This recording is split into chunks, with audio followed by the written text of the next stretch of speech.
টানা 10 বছর ধরে ক্ষমতায় থাকার পর আবারও নিজের আসনটি পাকাপোক্ত করে নিয়েছেন ভেনেজুয়েলার প্রেসিডেন্ট নিকোলা মাদুরো। এ নিয়ে তৃতীয়বারের মতো প্রেসিডেন্ট নির্বাচনে জিতলেন তিনি।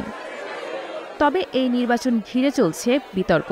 ভোটের বিস্তারিত তথ্য প্রকাশ না করেই প্রেসিডেন্ট মাদুরোকে বিজয়ী ঘোষণা করেছে ভেনেজুয়েলার জাতীয় নির্বাচনী পরিষদ সিএনই।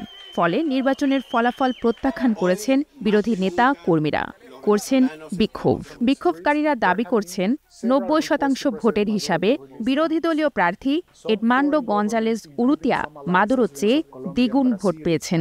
ইতোমধ্যে ভোটের ফলাফল সংক্রান্ত হাজার হাজার নথি প্রকাশ করেছে বিরোধী পক্ষ।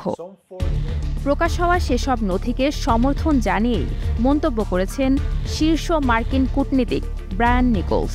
বিরোধী দলীয় প্রার্থী এডমান্ডো গঞ্জালেজ উরুতিয়ার কাছে নিকোলাস মাদুরো ব্যাপকভাবে পরাজিত হয়েছে বলে জানিয়েছেন তিনি। নিকোলাস বলছেন গঞ্জালেজ 67% ভোট পেয়ে জয়ী হয়েছেন, আর মাদুরো পেয়েছেন 30% ভোট।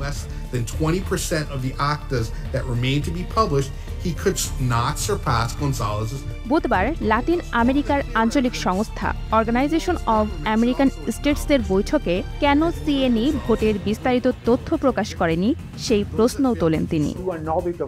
নির্বাচনের স্বচ্ছতা নিয়ে প্রশ্ন তুলছে যুক্তরাষ্ট্রসহ বিভিন্ন দেশ।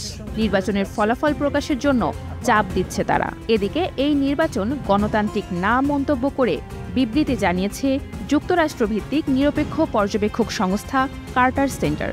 যদিও এসব গায়ে মাখছেন না মাদুরো। বুধবার রাষ্ট্রীয় টেলিভিশনে সম্প্রচার করা এক বক্তব্যে তিনি বলেন, তিনি যুক্তরাষ্ট্রের সম্ভাব্য নতুন নিষেধাজ্ঞা আরোপসহ সব ধরনের হুমকি প্রত্যাখ্যান করছেন।